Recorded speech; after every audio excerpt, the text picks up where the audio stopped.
Welcome back for more Elden Ring, ladies and gents. Hope you're doing well. My name's Lewis, aka Manyouaman here. So today in this episode, after a heartbreaking 17,000 souls being lost in Ratagan Castle, we are here exploring Liurnia once again. So this is a very beautiful lake district kind of area where sorceries and mage and everything of that kind happening. So we're not going into the Raya Academy just yet to see Liurnia, but we are going to explore the places around it, the caves, the dungeons, the catacomb, pick up some more items, leveling up a character, my samurai dude, and just in general having fun with this Elden Ring. You know, the game is so big and so fast, it definitely takes hours and hours to explore the whole place. So with that being said, let's crack on with this. This is the post commentary, and I'm not playing the game. I play the game in the background, and this is when I am kind of about 20 plus hours into the game. So this is definitely something I got used to the game already. You know, I got used to the game, but there are still new enemy like this lobster that just absolutely deck me. This lobster is formidable. He is probably the worst enemy that I face because they are so tough. So I died to him once, and I just want to kind of go around and see what's on the shrine looking area, and managed to get some smithing stone free. So when you go into the area, there are hints. There are hints of how hard the area is. Also, the lobster shoot these things, and that's just annoying as hell because it stuns you, it staggers you. Not many of my attack actually staggers him, especially now. And these marionette soldiers, again, is no jokes. These marionette soldiers are fishers. They just keep attacking, they kind of panic, and then they just kind of swing their sword around him. We've seen some of these in the last episode in Caelid. They can be very, very difficult to fight. Very messy. It can be very messy to fight. Not difficult because they haven't got that much health or defense, but yeah, just messy in general. So as I was going through talking about signs of a tough map area in general, is you look at the enemy, the stock enemy, the common enemy, and see how much runes they give you. You need to see how much what kind of items they give you. What kind of items? It's a smithing stone free. That means your sword, your weapon, your spear, your hammer, your axe, whatever it is, your weapon needs to be at least a +9. And then later on, if you get a smithing stone 4, that means that okay, your weapon should be +4 to kind of hint to you that hey, you should upgrade your weapon and upgrade your character, you know, with the amount of runes you get. So you can go through the whole game as level 10 or level 12 or never level up your weapon, that kind of thing. You can do it if you're really good at the game, you know the game. There's been so many kind of challenge run for this Elden Ring game. Such a massive game, and such a massive in terms of the size of the game and the popularity of the game as well. So there are a lot of kind of tons of challenging videos that people have done that have been quite, I would imagine, quite entertaining to watch. I haven't watched any Elden Ring video. I still haven't watched any Elden Ring video.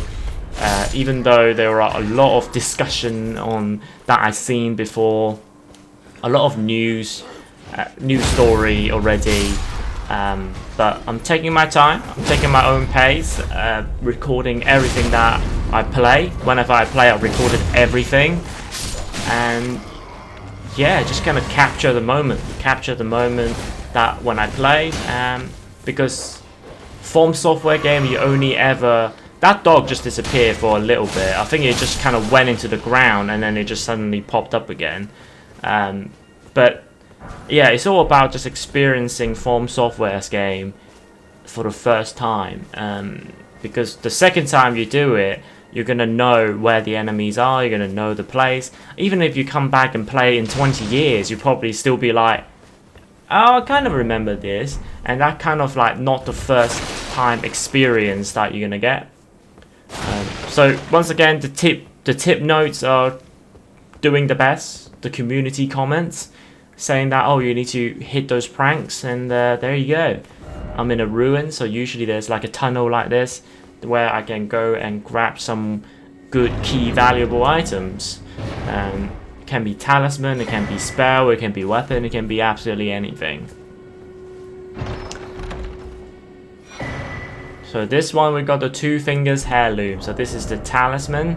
So this talisman raises faith. So the level attribute of faith, it will raise it to, I think it will raise it by 1, I think. So it's not incredibly useful. There are talismans that are really good, like the stamina rate, you regenerate stamina quicker. That's always my favorite.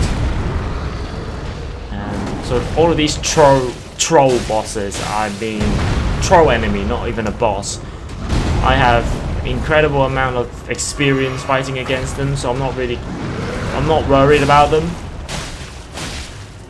One thing, I mean, going back to these video, one thing I do realize is how small my health bar is.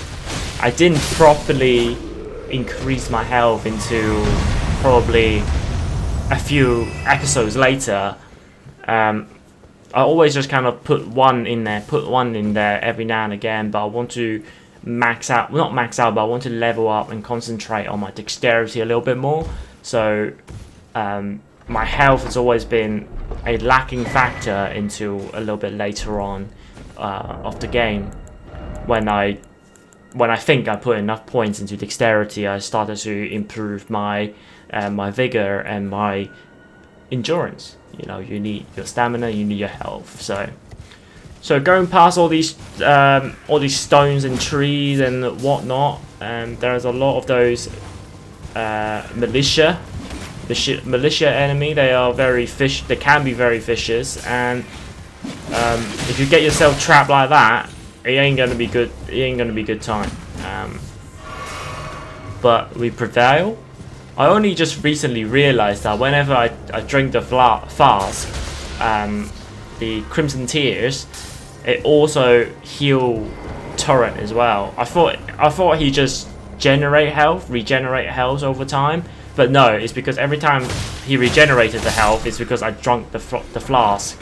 So I only just realized that, and I am, at the time of recording this, I'm officially 68 hours into the game. And obviously, in the gameplay recording, I am roughly 20 to 25 hours. I can't remember exactly, but gorgeous world, beautiful world of Limgrave, and this is Liurnia, and probably butchering that pronunciation once again. But this area, it just got a lot to explore, you know. You stumble upon a cave just like that, a catacomb, you know, you're opening, I have no face apparently, opening a door like this, finding a cliff bottom catacombs. So this catacombs, it is one of the interesting one. It's one of those that it looks the same aesthetically, but all of these catacombs starting to do its own little things. Little secret, hidden wall, or contraption, mechanics. So you're starting to see a little bit different different mechanic to the Limgrave one. The Limgrave one is really simple. You go there, you go to point A, open the gate, and then you go to point B. But it's the journey of going to point A to open the gate, the boss gate, that is a very simple, as far as straightforward. But when you get to all these other catacomb later in the area, especially in Mendel and Liurnia, things just look different. Even when you go to the Caelid one, that's already different with harder enemy, of course. So bringing back my rapier, I genuinely do miss my rapier. Actually, I'm thinking of bringing it back because after kind of Liurnia playthrough, I kind of just ditched it because I just never upgrade it again. So this Catacomb is different because it has so many different levels. You can see that I'm looking up and I'm looking down and seeing like, I'm in the middle level. How do I go up? How do I go down? Obviously, going down is easy. Just drop down if I can. But it's never as simple as doing this and that. So, but no, my rapier is still being very good. One of the things that you just saw, what I just did, is I can shield. And then I can still stab, and that, so you can still block the attack, but you can still attack at the same time. That you don't do the full damage, but you do like 80-70% of the damage, which is really good actually. So this is where I always kind of muck up myself, is I don't change my talisman. So when I realize that, oh yeah, I still got the lance talisman, I'm not on a horseback, let's change it up. So it's just those talisman can make your life a lot easier, definitely. It's incredibly good item to have. So the rapier against these dudes, I don't even know what they call. They hit hard. They hit hard, and they actually move fairly quick as well. Their moveset, the swinging, the axe, the kick, the combo, they are actually quite quick. But as always, for these big guys, their back will always be open. So you want to make sure that you get enough. You circle around it. That's what you need to do. You circle around it, and you make sure that you can, when his back is open after his combo, just stab him in the back. So it's all good. It's all good. So far, so good with this. As you can see, there's a stonework key, stone sword key, no, stone sword key platform gate on the left. So I would open that after this fight with the troll. So the rapier is actually a pretty good weapon, especially you can get about a couple hits on him. I don't know why I didn't get a backstab there, but it's okay. Backstab is very inconsistent in this game. Especially there's some enemy you know you can backstab, or you thought you can backstab, but you can't. Or it just didn't do that animation. So yeah, they need to get a little bit consistent with it. And sometimes it's good. I know that sometimes when you have L1 press or any button press, you try to do a backstab, it just wouldn't do it. But I didn't have that. Didn't do that rookie mistake. So all I hear is that people, all these watchdogs enemy statue thing, I don't really know what they call, start throwing magic at me. And you can see that, yeah, even though I do a lot of hits, it requires a lot of hits for my rapier to kill those enemy, but at the same time I am not using as much stamina for each swing. So the rapier is good. The rapier is good. I do like the rapier. It's not a weapon that I use a lot in Dark Souls. If anything, I don't think I actually use many of them. But it is reliable. It is good. It is good. Especially when you get a +8 rapier from the dude in the balcony in the round table. So that really sums up my thought on the rapier so far. It's a good weapon. It's a quick weapon. But sometimes, I love this helmet, by the way. So love it so much that I ended up wearing it. So this is the Knox Helmet. It's one of those very heavy special helmet. So this is my heaviest helmet, about 5 kilo, and it has incredible damage reduction. It's good magic damage reduction, it's good physical damage reduction. So yeah, so definitely worth wearing. I don't know why I was doing good with the rapier. I don't know why I started to change to my flail. You know, my flail is also good, but it's slower. It's slower and doesn't do as much stagger damage.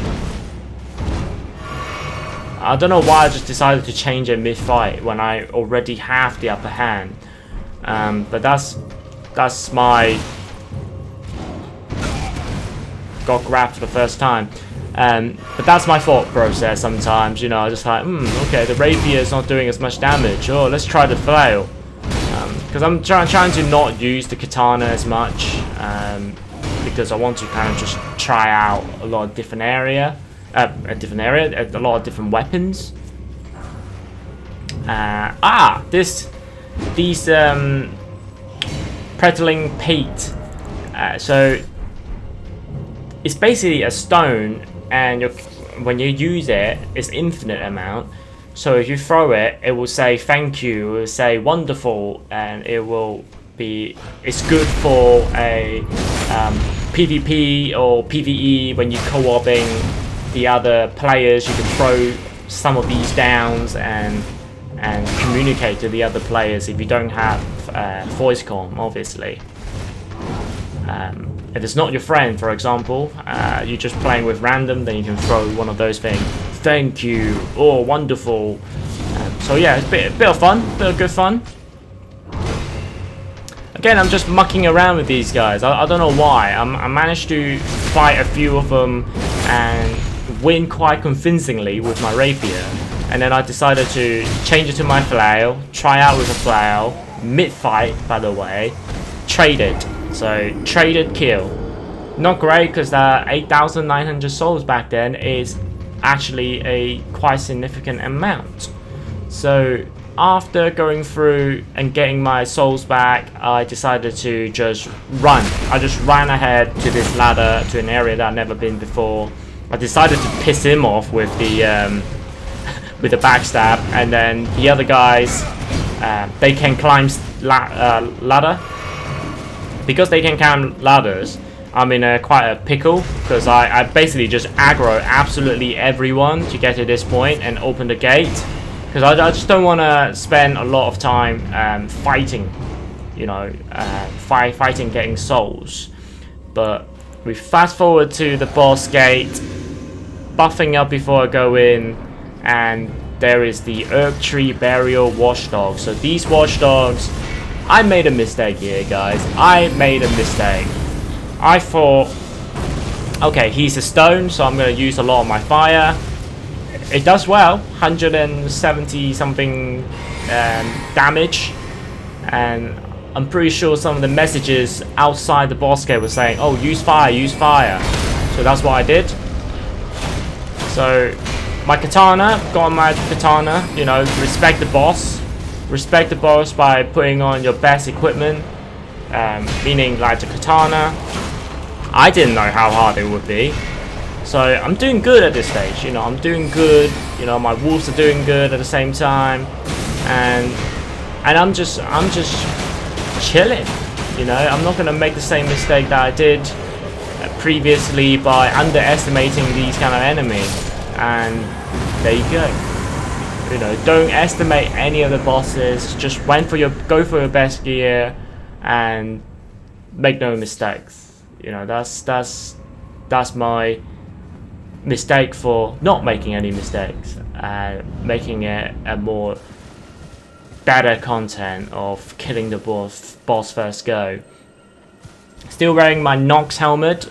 I do actually quite like this one. It's funky looking, but obviously my samurai helmet kind of define my samurai dude, my samurai player.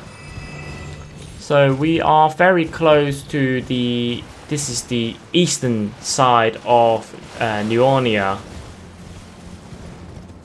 Liurnia.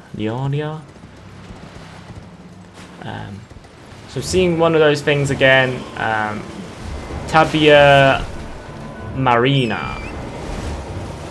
So I know these guys are the pushover. I just need to see where he is. He just disappeared, so I thought, oh, where the hell is he? Having struggle picking up the smithing stone. There's those skeleton dude that he caught upon. And yeah, I just didn't know where he is. So I thought, oh, maybe I need to kill a few of his skeleton dudes for him to reappear. And then I'm just like, and then I start seeing those little purple glimpses, and I was like, that's it, where he is. Amazing hitboxes. That's me actually. It's just amazing misses as always, missing targets. So I know he's a bit of a pushover, but once again, just respect your enemy. Just go in, slash as much as I can, and then whenever he does any attack, just make sure I stand back and don't tank it necessarily. Just still, he's a pushover, but he's not a very good boss.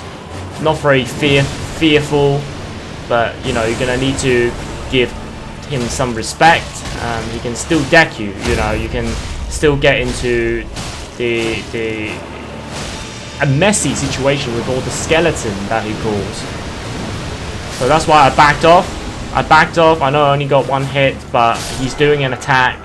Let his attack finish, and he's actually beneficial for me because his attack also killed the other guys. So I got another death route. So this is where I need to go back to the beast clergyman in Caelid, feed him the death route, and then you get various different beast related incarnations. I've been exploring that throughout my kind of current playthrough, and you will get to see that in due time. Let's just say it's all recorded and not edited just yet, but it will be, and I will definitely include that quest line because it's a whole quest for that beast clergyman.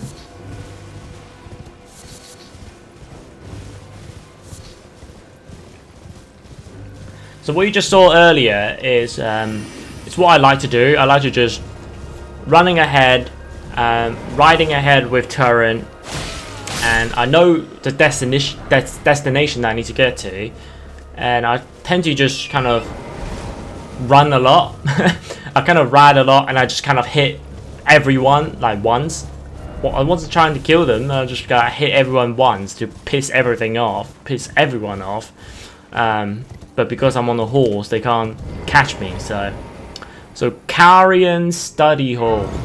This is a very interesting place, and yeah, you will see celestial globe.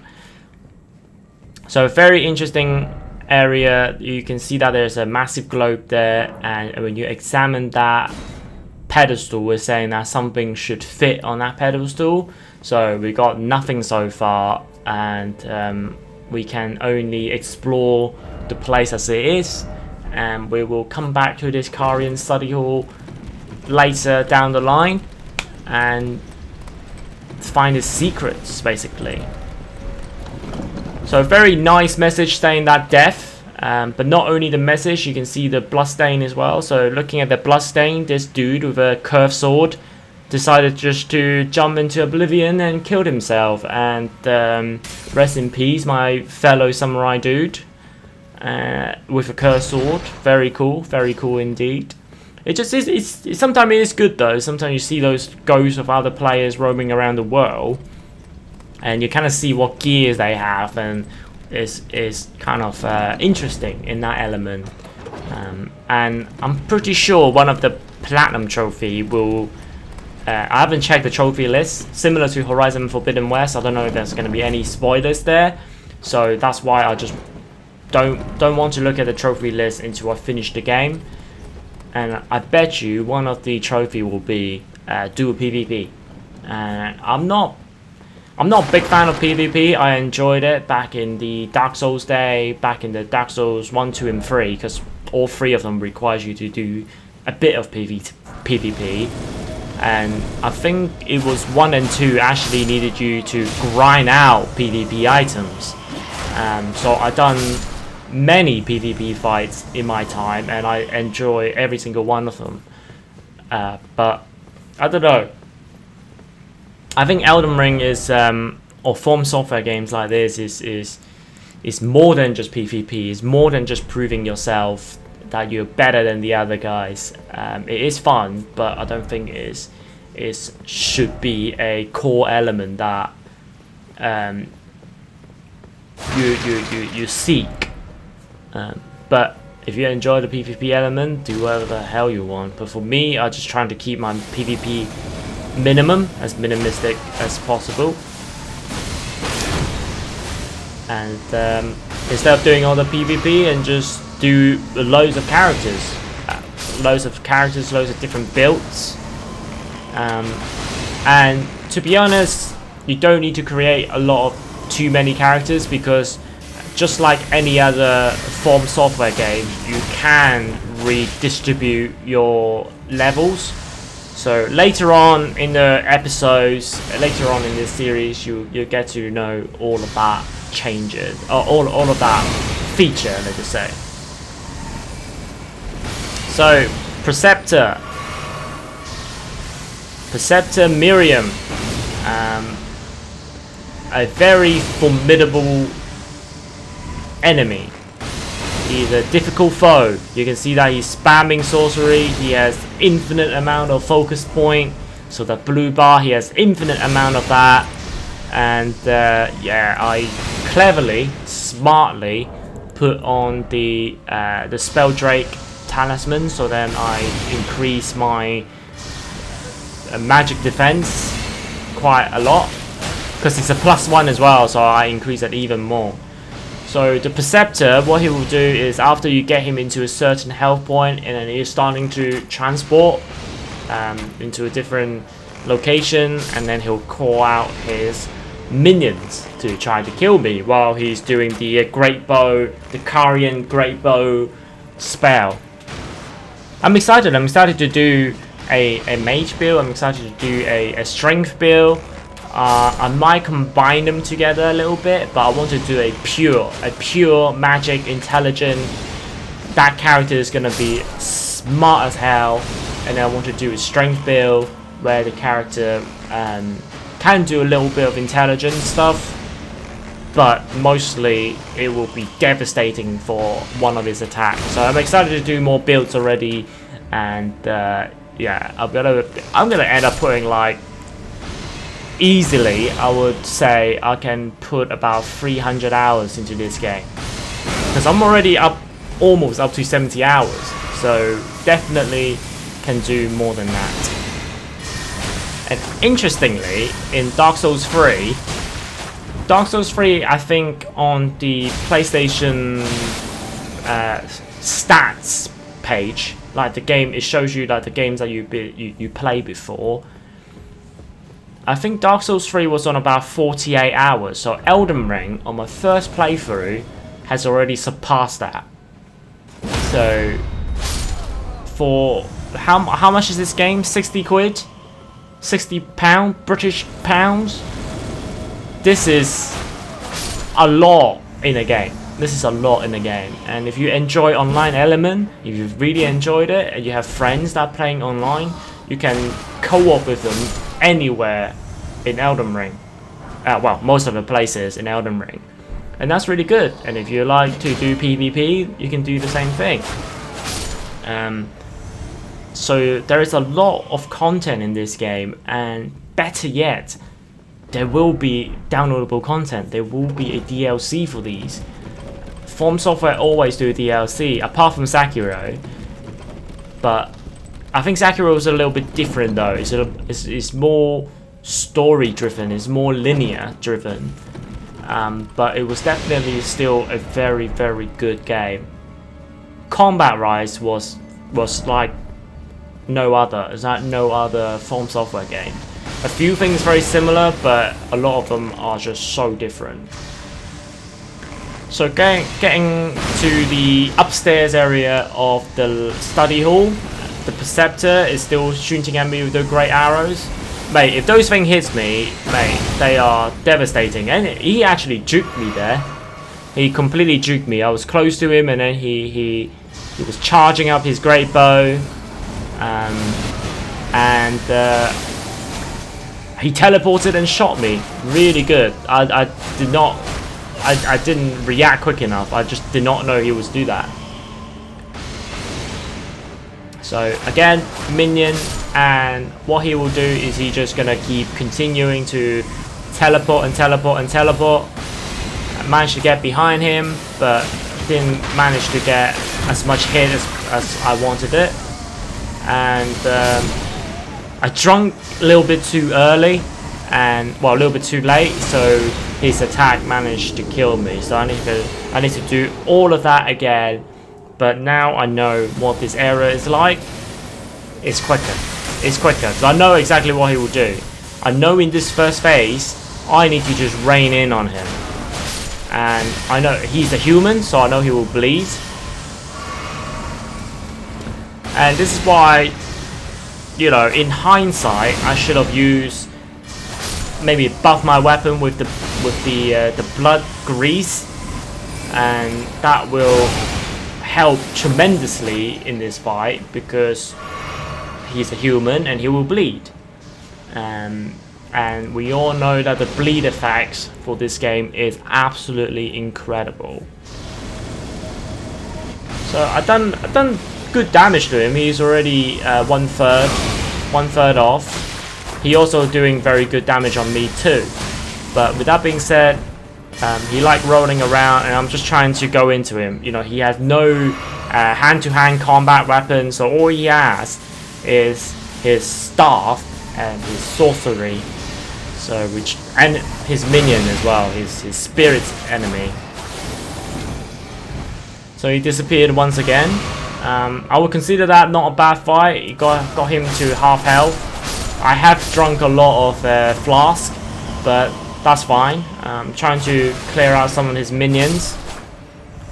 The thing about this katana is so good is that it also reaches quite far as well. So it's a very good crowd control weapon. So last time he wasn't on here very long, because I managed to get his health down to a even lower level.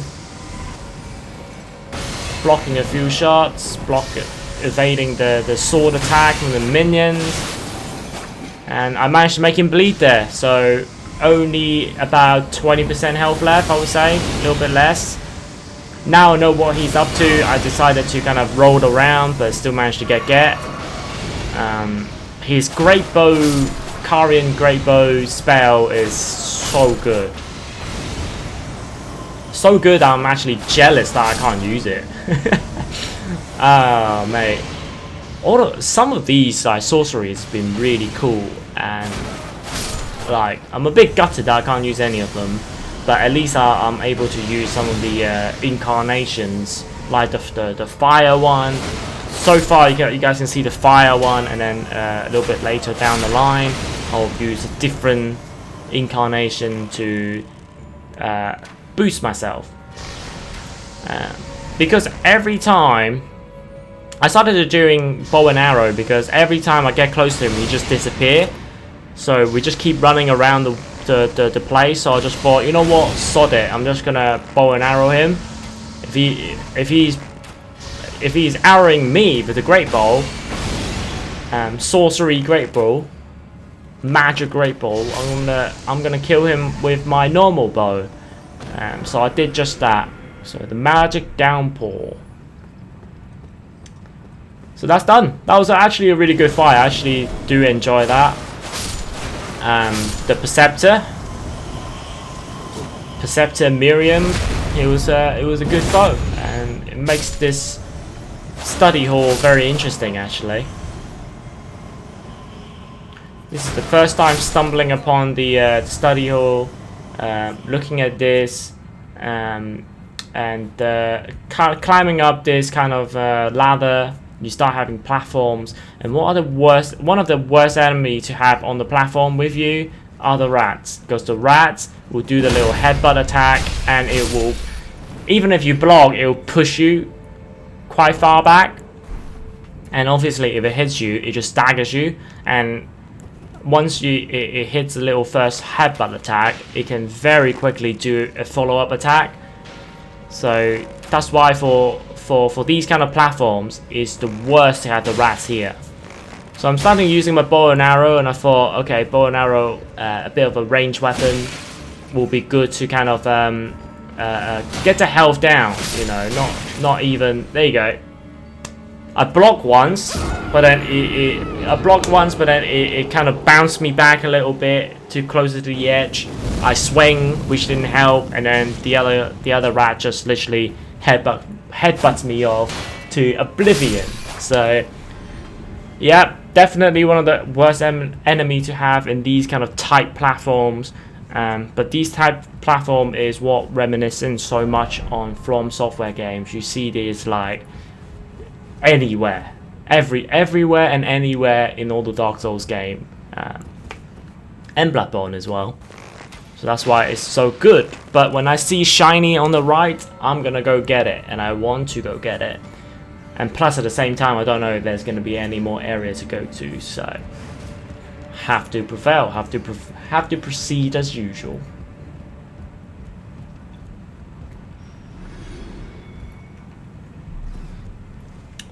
One-on-one with the rats. The R2 heavy attack, the piercing one, is often the best attack to have the highest reach. So this Cerulean Seed Talisman.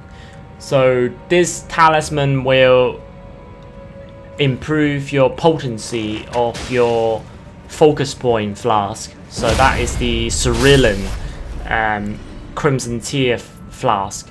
No, Cerulean Tier flask. So very good for mage or people that got incarnation built. But my focus bar isn't actually that high anyway, so I'm not. It's quite useless to me basically. So that's basically the Carrion study hall done. So exploring Liurnia a little bit more, or Liurnia a little bit more, to stumble upon a church. So this is the Church of Vows. So this church is quite interesting. You're tarnished, aren't you? So this is the massive turtle pope. I am Miriel, steward of this sacred chamber. My apologies. Hello, for the kind sir. unseemly state of affairs. Do you know the origin of this place? How it No, I came don't, to be sir. as the... Well, that is a shame. The So yeah, shepherd this is has a caused us little bit of a lore. So this Vows. next 5 minutes is him just talking about the lore of what's happening in matrimonial bond the world of the Land Between. So this world is called the Land Between, and then Limgrave, Caelid, Liurnia is part of the region of the Land Between. and the Academy of Raya Academy. So yeah, he explained quite a lot about the lore of, you know, what's going on here, the lords, you know, Ratagan, Ratagan, Ralana, all these kind of players that he lords and players, as in like the characters. All of these are extremely important to him, and Was there something you is needed? is You are free to significant. show You know, yourself around. I will is serve as your guide. putting layers into the stories that are already very cryptic and very confusing. So you can also learn sorceries and incarnation from the Pope, the Pester of Vows. So really good. These incarnations and sorcery, you can give him books as well, so then he can have more sorcery incarnation. So this is about Lord Ratagan. He came to these lands at the head of a great golden host.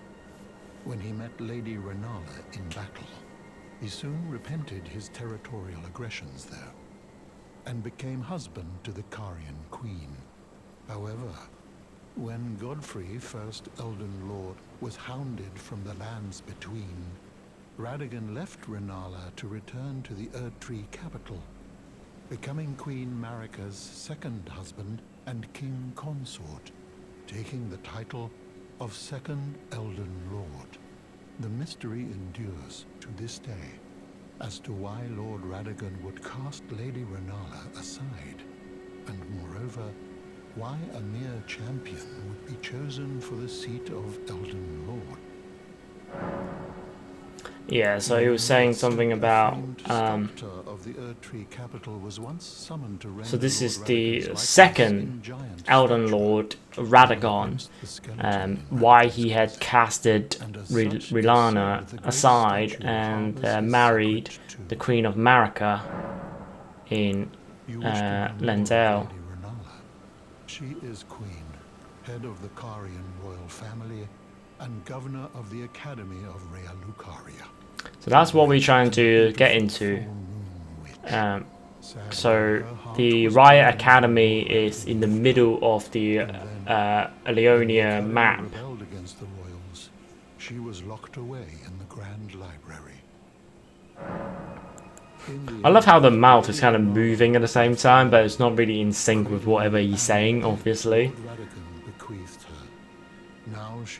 Imagine they do like a little cartoon animated lip thing when he talks. That would be quite funny. You would do well to remember, severing a vow, strongest of bonds, has consequences ever more dire. You know, it's said that a fame when he so yeah, so that's just repeating his dialogue. So this Church of Vows is very important if you accidentally hit an NPC, for example, and the NPC is starting to come at you and try to kill you. So every time you rest, it doesn't matter if that NPC is hostile now. So whatever bad thing you did to the NPC, you can always come to the Church of Vows and you pray to the statue that I will get to eventually. So this golden sewing needles is a quest item for a particular character. Not entirely very interesting quest line, but I'm getting there. I did a little bit, so you will see it in a later episodes. But yeah, so the golden tailoring tool is that you have the ability to alter your garments. Not all of them, but some of the garments that have capes, like this one. My samurai armor, my original samurai armor, you can alter it to remove the cape. So that's all good. So running to this catacomb, another cave, another catacomb, Black Knife Catacomb. So the name's already not very friendly. The reason I run here because I know there's a Sigh of Grace, and I was struggling when I was exploring to find a Sigh of Grace, and back then I was having very low amount of esters of the Crimson Tier flask. So I run past that difficult enemy to open the gate and get to the Sight of Grace. So exploring some more. So this is pretty much very close to the northeastern part of Liurnia, and I was going for these oak tree. So you can see that I was going for these oak trees, and I know there will be an oak tree boss like the last couple of times in Caelid, like the last couple of times in Limgrave.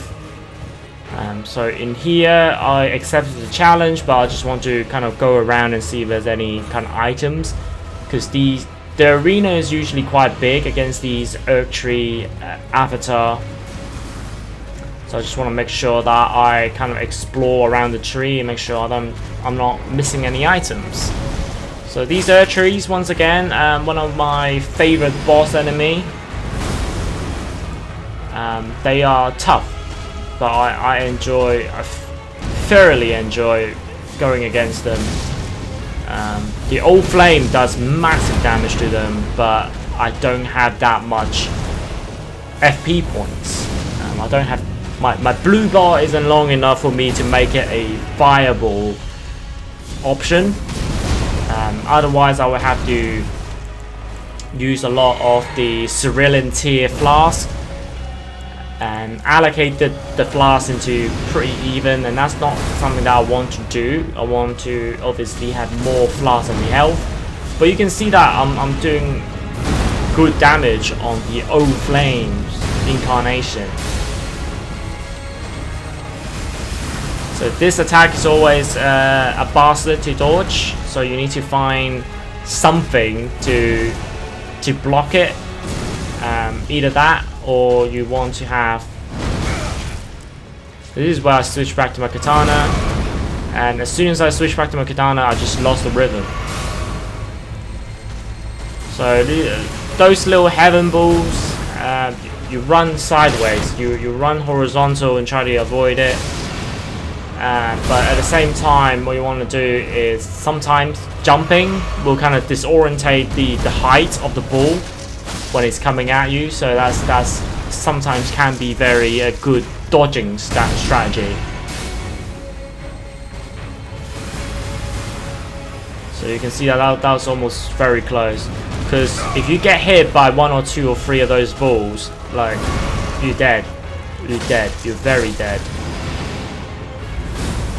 I'm surprised though, like my katana is doing about a 137 damage, which is not bad. Free swing, I'll do the same equivalent of my Old Flame attack. So yeah, it's a legit strategy to use Incarnation. So I was in my back foot a little bit, and I know that it's either gonna be him or me. So double hand, I'm not really using my shield. Oh, I thought I did double hand, but I didn't. And that's when I get aggressive.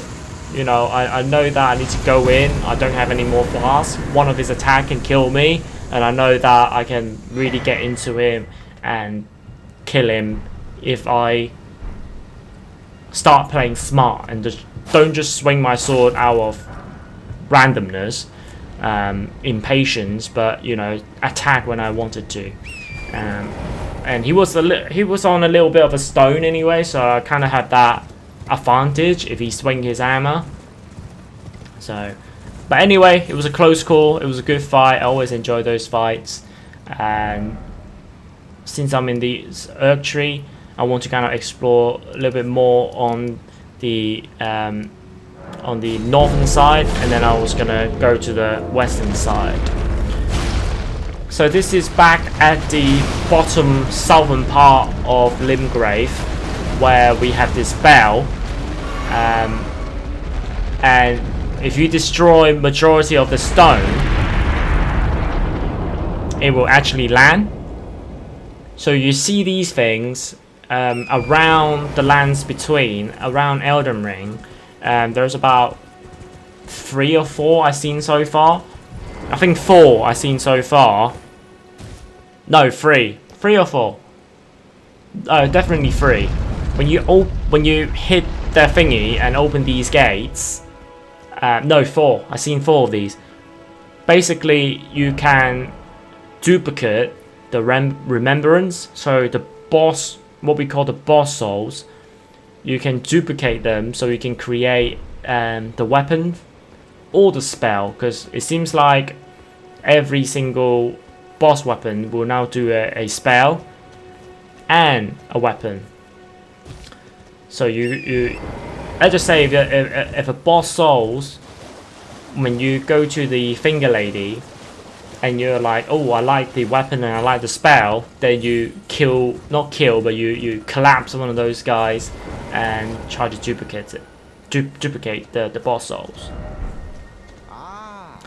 So this area is more towards the western part of the map, and this is quite close to the academy, and you manage to see a church and the guy that you spoke to when you just got out of the first tutorial area. Well, what a relief that must be. You may go then. My work here is done. May the wisdom of the two fingers guide you. So a lot of these quest lines I started to read on the wiki to kind of help me a little bit to understand what I should, what I should say, what I should do. But a lot of the quests I have already gone to the point that, because I'm not focusing it, I'm trying to experience this game firsthand. So there's a lot of side quests that I've missed. But some of the side quests that I have a little bit of a knowledge of, I started to look at the wiki to see what the steps I should take. Just kind of, you know, otherwise I'm not really connecting with all these side stories. Right, this guy, he's very cool. He does blood damage, so I like him. I like him a lot because I do a lot of blood damage too, and I like causing blood damage with my katana. And yeah, this dude is cool. He's got a little rapier, and I definitely lost this fight because I was just pissing around with Old Flame. So I would say Old Flame is good only if you're going against big enemy with slow attack, because it takes a while. But Catch Flame is a lot quicker. Catch Flame is just like boom, boom, boom. But Old Flame is like boom, boom. So there's a bit of a delay. And for a incarnation, for a spell that needs to be very close range, you don't want it to take its time, you know, because otherwise you're gonna get hit. No, my second go was way more successful because I know all his tricks. You know, I know all your tricks is what Bloodborne characters would say, and killed him quite easily and got a lot of Blood Rose ingredients that will help me create a lot of blood related items, like blood arrow, blood jar that I can chuck at people, the blood grease as well that I can buff my weapon on. So I have a couple places that I can harvest those blood rose ingredients. The blood rose flower. So blood Flame Blade. Ladies and gentlemen, this is one of the best spell in the game. I won't use it for a while because I didn't notice how good it is. But the Blood Flame Blade is, I don't know what to say, it's one of my best weapon buff. It's one of the best weapon buff. Due to me not using any grease, because I don't use any other consumable, even though if I try, I just wouldn't use them. Yeah, so the Blood Flame Blade will become a very major part of my arsenal in the later series. So a little bit of a spoiler, I will be using that spell, and I love that spell. And at least it's something different than just the fire incarnation that I've been using. Jesus Christ. So those sorcery ball thing was created by that flower in the background. That massive blue flower. I don't know why I'm pointing, but that blue flower in the background, the one that panics me a lot. He's the one that disorientated me. But doing another marking for the map, because there's a western side of Liurnia that I still haven't discovered. So this is not only discovering the Side of Grace, but also discovering the west side of the map. And there you go. That's the map a quarter done. A quarter? No, I mean 3/4 done. So we still got a massive area in the east that we haven't we don't have any idea on how to do it yet. So stumble upon a kind of a ruin, and this ruin is a boss battle, which is very unusual. So ruins, usually you go down those little steps, and usually it is a few, maybe some enemy, sometimes no enemy. You just go down and you grab the chest. But this is actually a boss battle, and I almost died there. If I didn't shield quick enough, that would have been me done. So these guys are vicious. These guys are just keep attacking, and I just don't have the weapon to stagger it. So I just know that I just need to go full attack as well. I can't go on defense. I can't rolling back and try to shield myself. I know I can't do that because they are super aggressive, and the best defense is offense, good offense. So another weapon from the ruin that I genuinely don't care, because the frozen needle, as cool as it is, as you guys will see in a minute, so this only needs dexterity, 18 dexterity, which I can wield. It looks cool, but again, I don't particularly use a lot of rapier, but I can see that this will be a good weapon for maybe a mage build.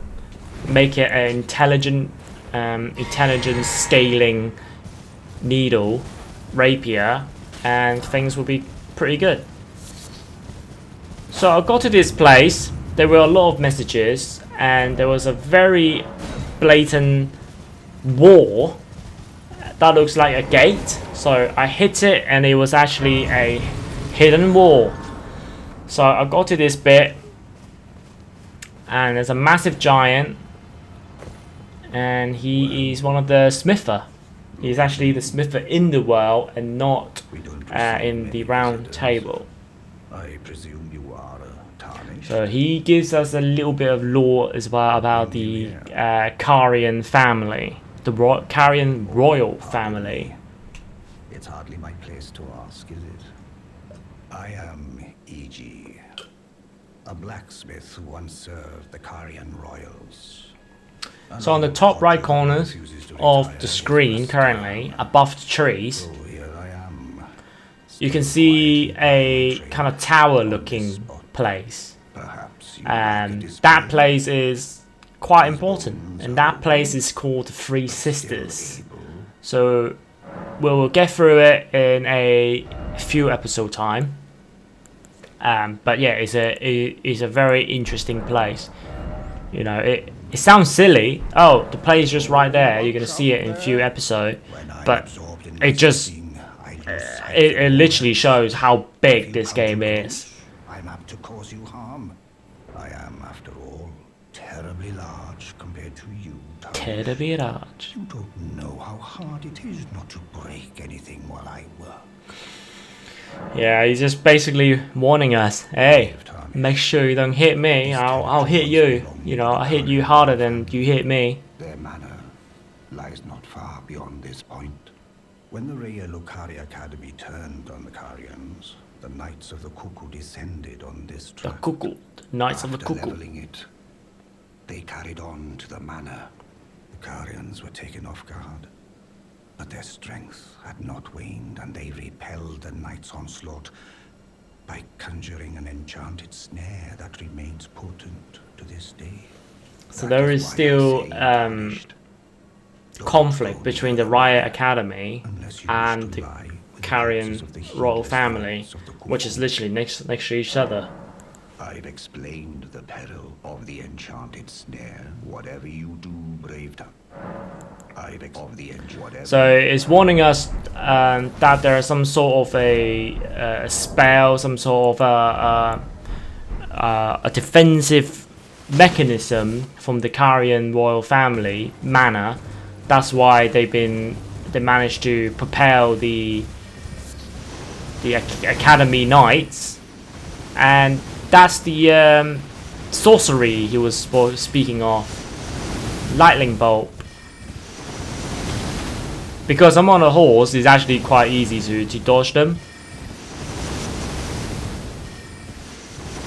It does appear, it does cast very quickly, but it was alright. You know, I got Torrent with me, and it started kind of just following the road. So if I don't follow the road, it looks like it's absolutely fine.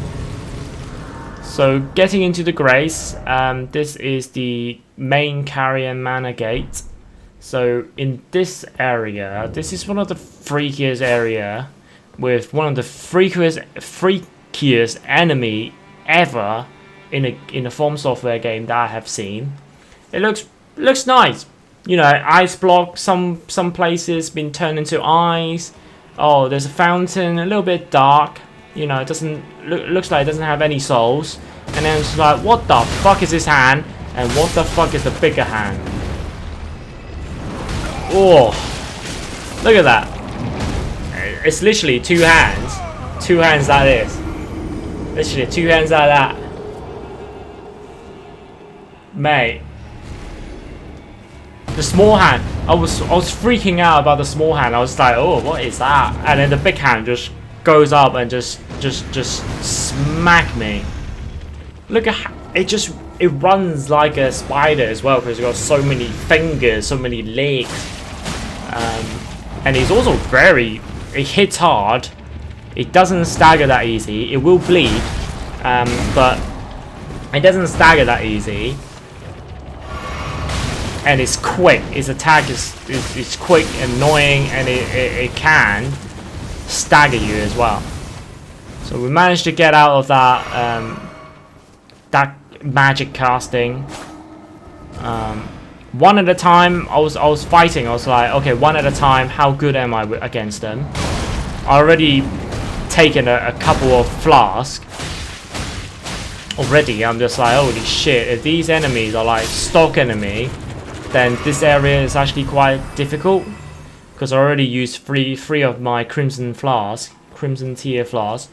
But I thought I'd just explore a little bit, you know, get my souls back, and you know, don't want to ever waste any of my souls, because, you know, they are precious. You know, you don't want to end up farming a lot of enemy. Is a time waster. So these smaller hands is actually quite easy to deal with. The amount, they don't do as much damage, they don't give you that many runes either, and they don't have a lot of health, so a couple of arrows is definitely an easy job. So like I said, I thought that area was a little bit too tough, a little bit freaky, so I decided to leave that place and explore Carrion, explore the academy a little bit. So instead of, so this is the north entrance of the Raya Academy. All without even the half crescents that wish to behold before the unmoving. So it's very cryptic. It's very cryptic in terms of what the finger lady is talking about, which it should be. You know, anything from software is very cryptic. Even the description of the item sometimes can be very cryptic, and you just have no idea what it's on about. But now, going through the game, now I know what she means about the grand lift. I know what she means about the other half of the crescent. I know exactly what she means. It's interesting. Yeah, it's interesting to look back on these footage, on these kind of conversation with characters, and then you get to know, he was saying this, she was meaning that, oh, he was meaning that. So yeah, it's extremely interesting. That's why these kind of From Software games, you want to play. Another one of those, just riding around, just hitting everyone to kind of aggro them. But this one is on a horseback as well, so it's chasing me non-stop. But luckily, I managed to get away. But yeah, so that's why it's very good to play From Software games more than once. Can't speak there, because you experience a different thing. You experience it differently on your second playthrough.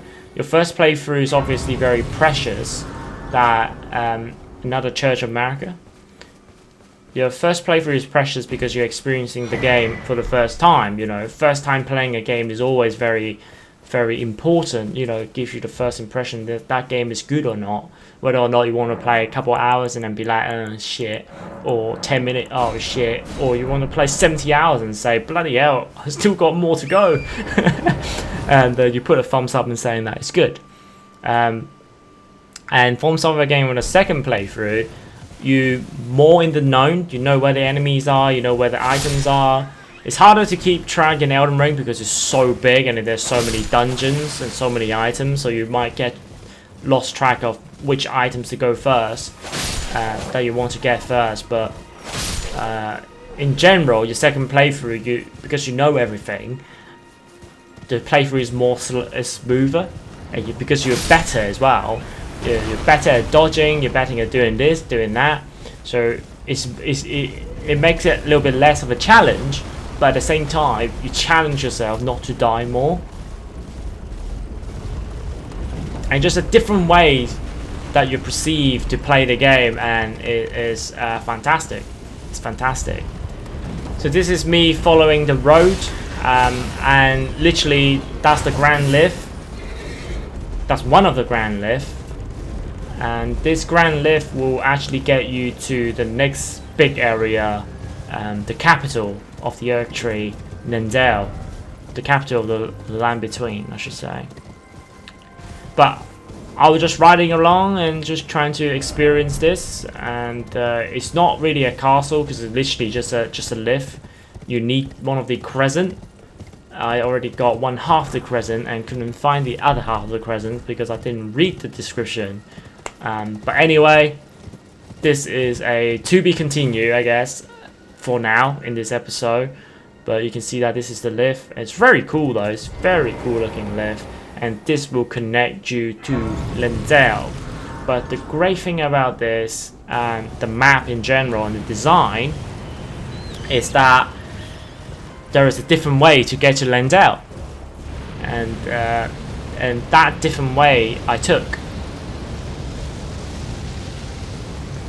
So very close to the Grand Lift is the Frenzied Flame Tower, or whatever it's called. So you can see that I'm being... it was an icon that I have never seen before. I have no idea what it is, but that is the Frenzied meter. So whether or not you go mad will determine by that meter. So going mad, getting frenzied, is slightly different to blood loss. Blood loss, you lose a lot of health after that meter hit 100. Frenzy is less potent, so you lose less health when that meter gets to 100. So it's sort of like a leveling thing. Frenzied, and then one up that is blood loss. But I don't know if Frenzy is a little bit easier to gain, to produce. So the Hound of Sambari. Incarnation once again that I never used before. So you can see that they're holding their head. They're all frenzied. They're all mad, gone into madness. And this is where I kind of like... I don't know what it is, because I've been traveling all these places. I'm getting quite good progress. I don't want to die, so that's why I kind of climbed down here and just like, I don't know. I have absolutely no idea what Frenzy will do at that point. So that's why I'm just like, you know what? I'm just gonna let the meter cool down and then go back up and try to get the treasure. And again, this is the first playthrough kind of thing. You don't know what things do to you. You don't know who's creating this and who's doing that. And you play a little bit more defensive. You play a little bit more preservative. Because otherwise, if you just go in head first and just kind of la-di-dying and exploring these places, then you will struggle like I did in episode 2 and episode 3 when I was the first time exploring Limgrave, and obviously not really used to the game, but the game mechanic I'm already used to because I play Dark Souls, but it was the whole kind of being impatient, running in, rushing in, not really checking what gears I have, not really respecting the enemy, underestimating everyone. Those kind of thing is what got me really struggling with the game in the second episode and the third episode, until that finally clicked, like I said. So looking back on this church, I do need to go back here and do that gesture, because I got that gesture now.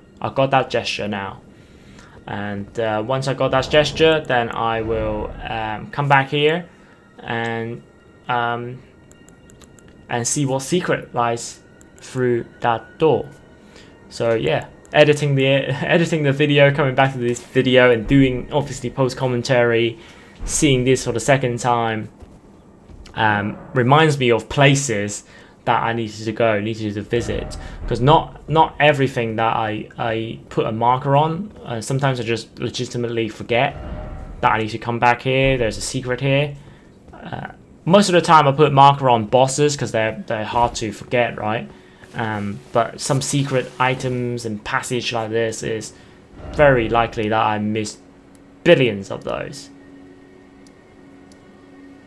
So after getting to the tower, you can see that the map was on the northeastern side of Liurnia again. The raining effects, and just appreciate how good this game looks, really. So back to Nendel, the royal capital. So I got sent here a few episodes ago, I'm pretty sure, or maybe that's just the last episode. The game is so big and the series is so big, I play a lot of hours, I can't keep track on whatever. So this is in the heart of Lendel capital, and obviously the lift is not in operation, and also the fact that this area will be way too tough. So the reason I came back here, because I wanted to see if I can explore this area and see if I can find some maps, because I want to unlock the whole map and see what it's like. But obviously the game wants you to get through Raya Academy first and then do things separately. You can see that I already died here because I tried to kill this dude, but no, he's just too tough for me at the moment. I managed to tank 2 attack, but there wasn't any runes on there anyways, but I did try before I kind of try to just run in and grab that item. So I'm pretty sure this is the last bit of the video where I have found a mining camp, a mining cave. And like I said before, any mining cave is very good because it will have some sort of upgrade material in here. So whether or not that is the normal smithing stones or the sombering smithing stones. So whatever it is, I absolutely love these tunnels. And when I do my new playthrough, especially my strength character, this is the first place that I'm going to go to are those caves to get upgrade material, to upgrade my weapon. At the beginning, when you can't buy these smithing stones just yet, it will kind of lock you into 1 or 2 weapons, but you're always going to have your favorite weapon that you like using, and also your second weapon that you are kind of switching between. You know, like what I'm doing now. You know, I've got the flail. The flail is a great strike weapon, very good against those enemy, these miners enemy, and that's why this is like my second weapon.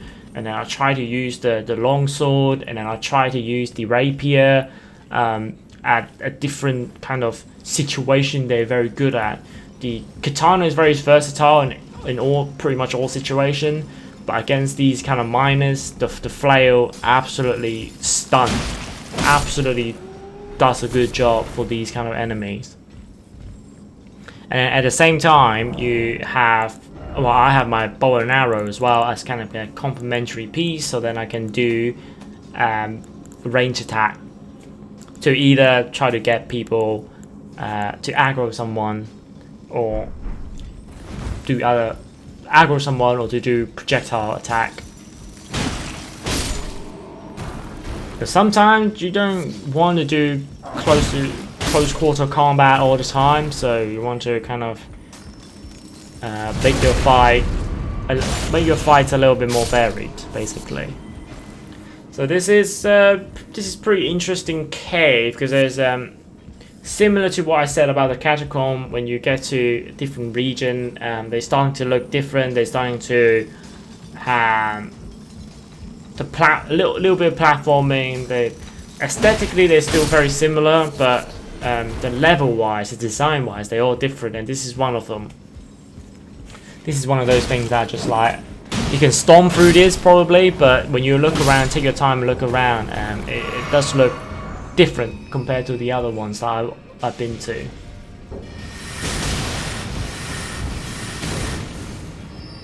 And also enemy is slightly different as well, so we have all these mage miner that almost killed me with the glintstone.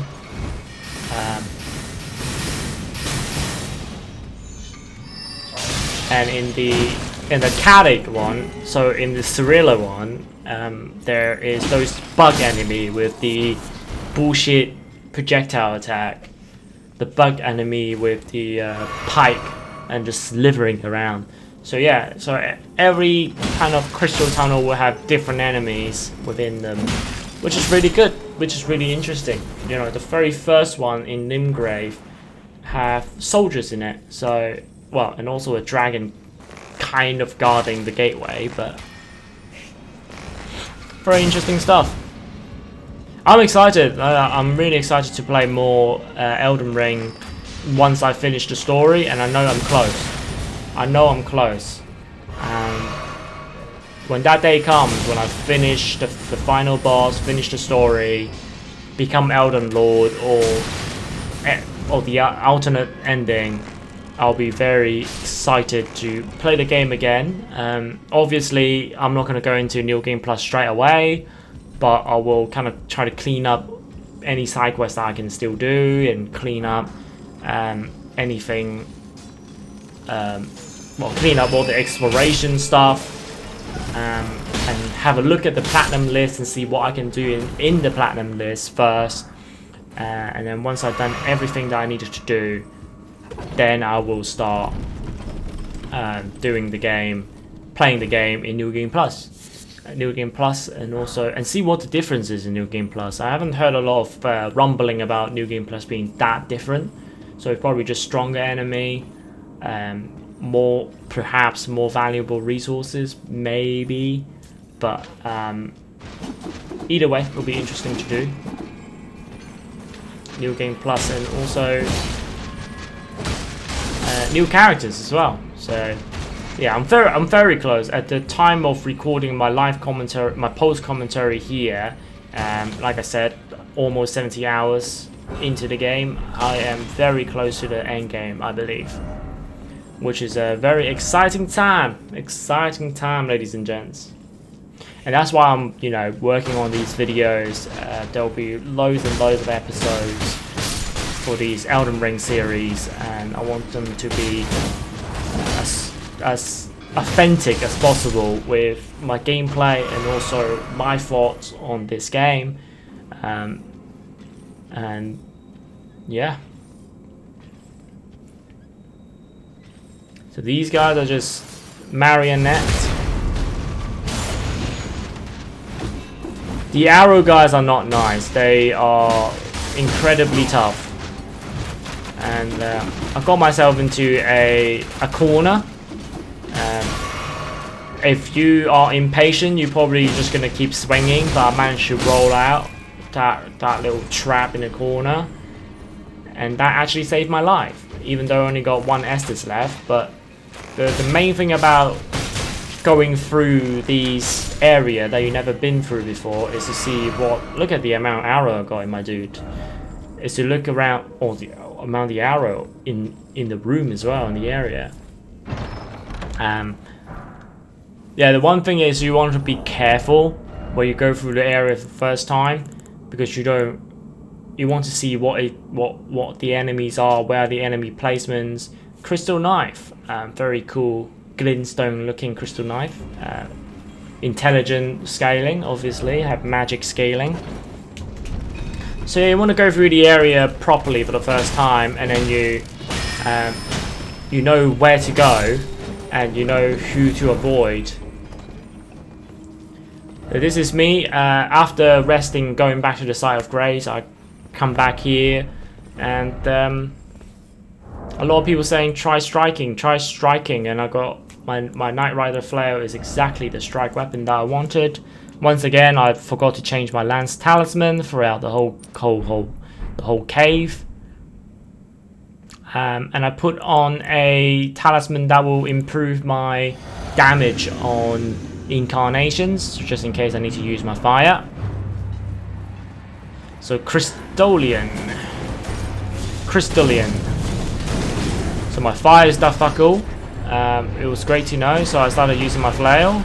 It actually does pretty good damage. So these guys, apart from fire doesn't work. Very high physical defense, apart from strike weapon. So imagine that I never got the Knight Rider flail, then these enemy will be incredibly tough for me. But without being tough, this guys is a cakewalk, ladies and gents. So that's it. That's the Crystal Cave. Got the Smithing Stone Mining Belt, level 1, and this is just me saying good job, ladies and gentlemen, and goodbye. Also, this is the end of the episode, getting that Smithing Stone Belt level 1, which means that I can get level 1 Smithing Stone and level 2 Smithing Stone, which is absolutely brilliant because I can get any weapon up to +6. So I hope you guys enjoyed this episode, and this is just me in the background testing out some of the weapons and what are the good kind of places to kind of try out the weapon is the beginning camp area, but there are also a lot of other areas to try out the moveset of the weapons, dual wielding and as such. So with that being said, I hope you guys enjoyed this video. Click the like button and put a smile on my face. Subscribe to my channel for more things Elden Ring and any other games that I play. Stay safe out there, keep calm, and video game. Peace.